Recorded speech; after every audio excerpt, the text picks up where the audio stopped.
And when I think of that and the power that he had, the influence was and the power was fear. You want to take God's people, put them in a land where they don't belong, and make them act like they did. If the music all of a sudden just changes the rhythm and turns it into salsa, it's over. People they'll be in communion, but the moment they hear the piano ting ting and congas, it's going to change. When a true believer takes a true stand on something that they know is true pertaining to the Lord, and they get challenged on that, whoever challenged them, they need to watch it. Yeah.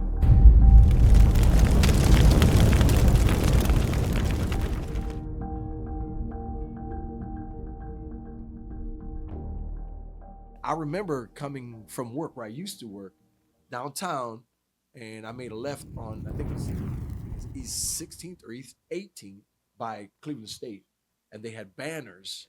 And that whole time when we were getting ready to start that ministry once a month, I was asking God, like, Lord, what can we name this thing? We could just at my house, whatever. Mm-hmm. But I saw those banners said engage, and I'm like, that's what it's going to be, engage. So it was just so much fun. And I think the first one that we did was about King Nebuchadnezzar. Ever since that really spoke to me.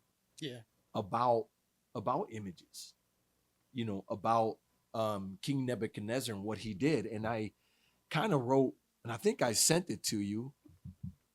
The three Hebrew boys did not bow to the pressure or adopt to the culture and dictates of the world.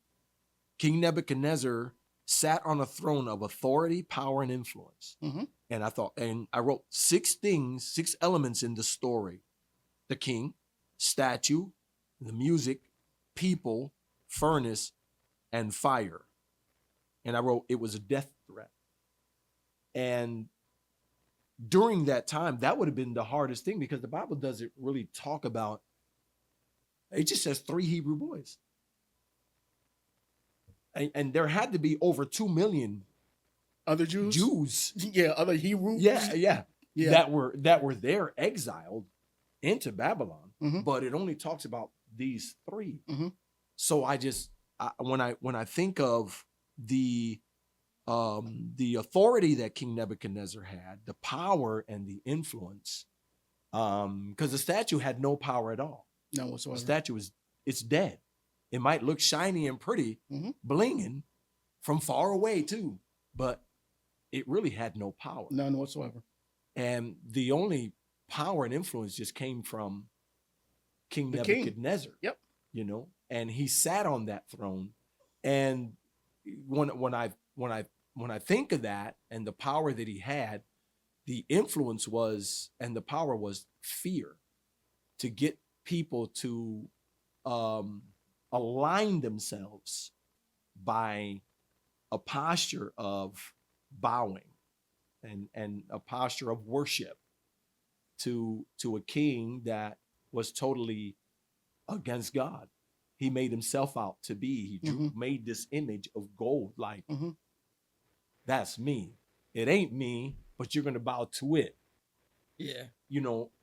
And during that time, it's in a culture, the Hebrews are in a culture that's not theirs. Mm-hmm. Babylon was a place of, what was it called? Polytheistic? Many gods. Many gods, mm-hmm. right? I can't believe I got it right. You did. Many little g gods. Yeah. You know what I'm saying? But to Babylon, they were important. But for the Hebrew people, those weren't their God. Mm-hmm. So in that time, and when you look at it today, you see a lot of bowing. You do. You really see a lot of a whole bunch of a whole bunch of bowing, a whole bunch of surrender, a whole bunch of compromise. Yeah, a whole exactly. bunch of it's not a big deal. Right. Yeah. Well, if we go back to when they were first taken into Babylon, Like the king decided that he wanted to take the smartest, the wisest, uh, the leaders uh, of the Hebrews, and he wanted to bring them into their custom. Right. He wanted them to learn Their the ways. Babylon Yep. language, the Babylon ways. Um, he wanted them to conform to who they were, Absolutely. take the best of what they had, but pull it into um, the Babylon way of life. Right. Um, so he wanted to take God's people, put them in a land where they don't belong, and make them act like they did. Like yeah. Exactly. So you have Daniel, Shadrach, Meshach, and Abednego. Their slave names. Yeah. It's Hananiah, Mishael, and Azariah. Yeah. Okay. So you have them, and while we're talking about those four, like you mentioned before, you wanna recognize that they weren't the only ones. Right. Like there were several others that were brought into the same situation. They go in, and the first test is Daniel, and the three. Yeah. The test of the food. They come in, and then the king says, "Well, I want you to feed them, the food that I would eat." Right. So he taking them, and he's saying, "Well, I'm going to give you the best that I have. I know you're not from here, and I know that you don't eat this well, or you don't have things this well, but I'm going to give you the best that I have. Right. My meat, I'm going to give to you." And Daniel goes in, he's like, "Yeah, nah, that's not for me." Right. And thankfully he had somebody over him who said, "Well, at the end of this, there's going to be a examination, and if you don't look as good as them, then it's going to be my head." Right. And Daniel was like, "Well, here's what I want you to do. Give me what we would eat for 10 days. Pulse is what they called it. And then take a look and see who's better looking, who's healthier, so to speak." So him and the three Hebrew boys, they took the pulse, and they wound up looking better than everybody else. Yeah. Well, here we are again at this time where Nebuchadnezzar decides to challenge the faith or the belief of the Hebrew nation, God's people again. And again, the masses just went along with it. Right. The masses was like, "Well, you know what? We're here. We're doing this. This is where we are. This is the rules of this land. This king made this image, and he, said we are to worship this image when this music is played." Right. Okay. What's the big deal? What do we care? Like, right. Yeah. What's the big deal? Like, it's not like God is going to come down and strike us down. Right. What's the big deal? Music plays, everybody else bows down, and I can imagine the three boys just kind of like standing out. Yeah. Everybody else is bowing down. Yeah, and they up like this, like they're like, "What y'all doing?" Yeah, like get up, you get down. Right. Yeah. Like be in a moment, like music starts playing, everybody else drops down. Right. But three people. Yeah. So the king finds out about it. They go back and they tell the king, like, "Hey, you know what? These three dudes, they're not following your orders. Right. They're not doing." So the king calls him in, and he said, "Okay, well, just to clarify, I want to make sure you understand. Right. This is what you're supposed to do when the music plays. You guys understand that, right? So I'm gonna give you another chance. Yeah. So I'm gonna let you. I'm gonna let you know when the music plays again. Yeah. This is what you have to do. Yeah. Now, if you don't do that, then this is what I'm going to do. I'm going to throw you in the fiery furnace." Yeah. And at that point, and this is where the king, when when a true believer takes a true stand on something that they know is true pertaining to the Lord,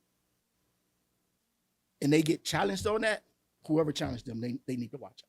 Yeah. But the king said at that point, and at that point, who's going to deliver you from me? Right. And the three Hebrew boys like, well, this ain't even a hard question for us to answer. Yeah. The God that we serve, yeah, he's able yeah, to deliver us out of your hands. And I'm going to say, you know what? Even if he doesn't, I just want you to know that he is able. Yeah. And no matter we ain't bound. And no matter what you do, we ain't never going to bow to it. Yeah, yeah. It ain't going to happen. Mm-hmm. So because of, the words that the Hebrew boys responded, king got upset. Mm-hmm. You ever been in a situation where somebody challenges you on your faith? Sure. Oh yeah. They'll lay out their authority over you. They'll lay out what they want you to do, and then they'll lay out the consequences if you don't do it. Mm-hmm. And they know all along that everything that they're asking you to do or telling you to do goes against your faith. Right. They might be telling you to lie. This happens a lot at work. Yeah, I don't know. Yeah. People at work just think it's so easy to tell somebody to do, stuff. Right. But they might be telling you to lie. They might be telling you to go against procedure or policy or go against the rule or, just go along with the way things were when you know that it's not the right thing to do. Right. But, he challenged them and it was like, okay, well, then he got a little upset because they said they didn't give in to his authority. Right. They put a different authority above him. People don't like that. Right. People don't like, wait a minute, what do you mean? You're not going to listen to me? I hear you. I'm just not doing it. Mm-hmm. No, that goes against everything I stand for. No, I'm not doing that. Then it becomes, well, what about your job? Right. Or if you're in that relationship, well, oh, you don't love me enough to do this for me? Especially when you're in those relationships with, somebody who's not on the same level as you. That's right. And they want to have sex, you don't. Mm-hmm. Because you want to keep your stand and, they kind of into that stuff. Yeah. Unfortunately, we got Christians out there doing that. But, and they're like, well, I mean, if you don't do this, you don't love me or I'm going to leave you or something along those lines. And then it's like, are you going to still stand? Right. And they're like, yeah, we're going to still stand. Not only are we going to still stand, we're going to stand boldly. And, we're going to tell you that we don't care what you do. Right. We're going to stand for our God, and our God is going to stand for us. That's right.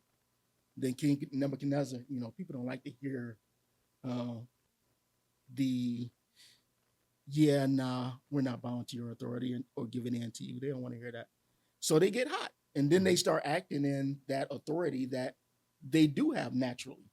Right. He had authority to throw him in a fiery pit. Mm-hmm. And now the three Hebrew boys are in there. Yeah. So now what? You're in the midst of that. You got, you done rejected the authority of the king. You done called him out. Mm-hmm. And you done told him that your God is going to can deliver you out of this. Because they chose to stand. King got mad. His people died. Right. His people died. Yeah.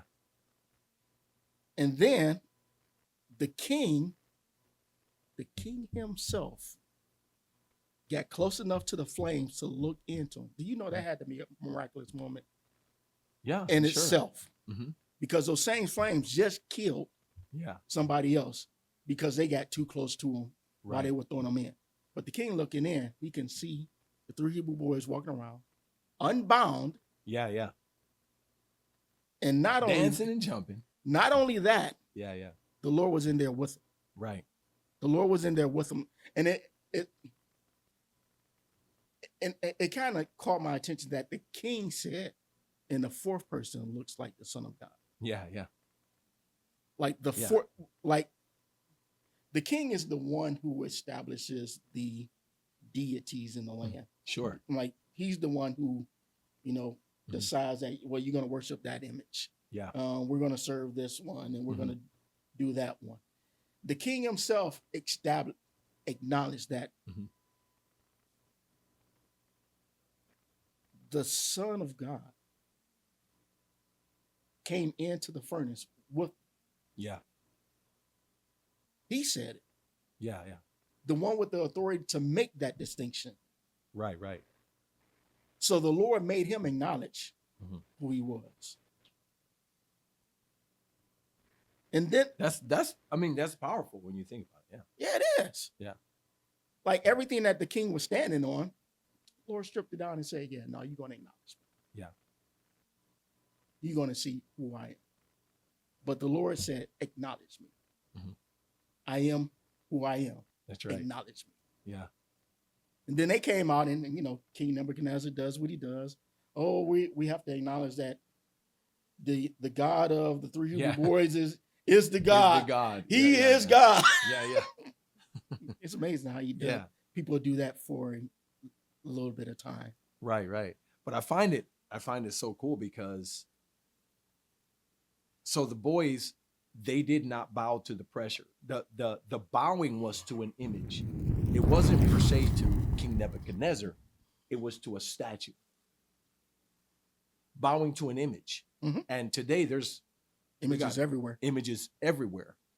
And one of the powerful things was the bowing once the music starts.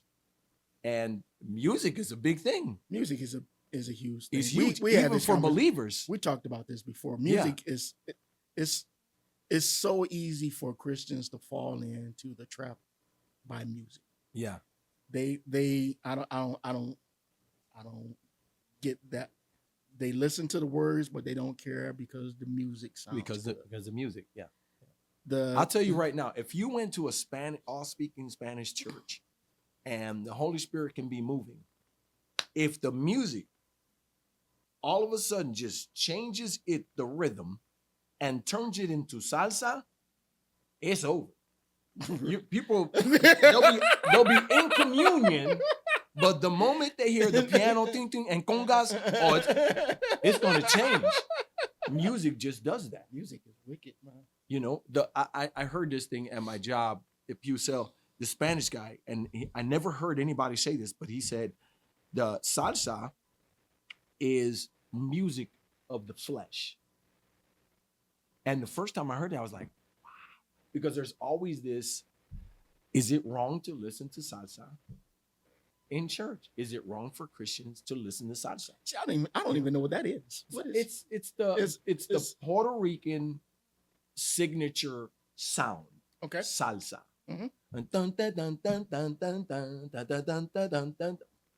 I got it. You know what I'm saying? I got it. In a Spanish church, if they take a regular hymn, and they change it up, and they make it salsa, the older traditional Christians are going to be like, that is wrong. You cannot play that, and you can't take that holy song and change it to this. And I understand where they're coming from because it's just like anything. If you went to a regular American church, right, where it's an English church, and you're playing worship music, and all of a sudden you play a rap song during worship, it's going to be a whole different atmosphere. Yeah. It's going to be received differently. And the image is the statue, and the pressure is the fear. You're going to lose your life if you don't bow to this. And there's all these platforms that we come across. We are challenged with, some of us more than others, but that Christians are challenged And with pressure, when it comes to pressure, the challenges that we face in faith, there's all these images. There's so many different platforms. There's the LGBTQ. Mm-hmm. You know, there's this guy at my job just came out to me and just said, "I can tell you're on the right." And I was like, "What you mean?" He's like, the political. You're you're a Republican. Said, no, I'm a Christian. Yeah. He's like, well, I'm a Democrat. I was like, oh, that's fine. Oh, God bless you. Are you a Christian? Yeah. Are you a Christian too? Are you a Christian Democrat? You know what I'm saying? But there's this, especially in politics, that's another one, pulling people in, finding out what side are you on. And I know the church is split. Yeah. The church is split on what to vote, who to vote for, why vote, why not vote. You know what I'm saying? So there's all these images that bring pressure. And for a believer, just like the three Hebrew boys, has to stand on the word of God. Mm-hmm. That's the side they have to be on. They don't have to pick any other sides. There's only one side. There's only one side. And it's Jesus. And but you're right. The moment you choose that, the moment you stand on that, you make that declaration, opposition's coming. Opposition's going to come. Uh-huh. And, so that's what puts us in that place of a fiery furnace, because it's not just one. It's going to get made, because that person is going to tell somebody else. That person is going to tell somebody else. And especially the moment you make a declaration that you're a believer, that you're a Christian, the question just may come, oh, so what kind of Christian are you? Because there's so many different Christians out there. There's Christians that don't even believe in the Bible. Yeah. In their mind, they're Christian. There's this progressive movement. There's this feeling movement. What's the word for that? There's a sensation or something like that. Sensational Christians or something like that, that are moved by feelings. Yeah. You know what I'm saying? So what Christian are you? Because if you're the one that believes what Jesus said, Son of Man did not come to bring peace, but a sword. Mm-hmm. Oh, then we don't want nothing to do with that Christian. But other Christians that want to be relevant, and to be relevant, they compromise. Mm-hmm. So looking back at the three Hebrew boys and understanding that, they weren't the only ones of God's people there. Do you think it was just the fear? Absolutely. You think it was just fear? See, I disagree with that. I think they had conformed so much to the culture that they were in. That they didn't. It was nothing to them. Mm-hmm. I think that they had accepted the way of life and the culture that they were in, mm-hmm. yet being God's people. I think that, okay, King said bow, we're gonna bow. I don't even think they gave it a second thought, honestly. Yeah, you might be right. Yeah. But I think what made the difference for the three Hebrew boys is that you listen to their dialogue, you listen to their testimony that they had before the king, that their mind and their heart was always towards God. Mm-hmm. Like it was, it was like, well, we're not going to do this because we don't want to offend our God. Right. Like if you listen to the stories of those people that took that kind of stand, it's always that we're not going to do this because, we don't want to offend our God. Mm-hmm. We're not going to do this because, the Lord doesn't want us doing this. We don't want to make him look bad. We don't want to hurt him. We don't want to, it's always they're concerned about how their actions is going to make the Lord feel or make God feel how the Lord is going to perceive what they're doing. Right. A lot of times Christians, God's people nowadays, they have the reverse of that. Mm-hmm. They're more concerned about what other people are going to think, how other people are going to feel. Sure. what, how they're going to be perceived by those around them. When you make the kind of stand that the three Hebrew boys made, your main concern, your only concern, if you want to say it that way, can only be, how is God going to receive this? Right. How is the Lord going to see my actions? Because if you do that, then he is God. Right. He is first in your life. Right. He is your main concern. He is the one you want to please. Right. It's not about what he's doing for you. It's about what you're doing for him. Right. And how your actions will look before him. Mm-hmm. Forget everybody else. Yeah. In the midst of everybody else bowing, and let's just say it was hundreds of people there.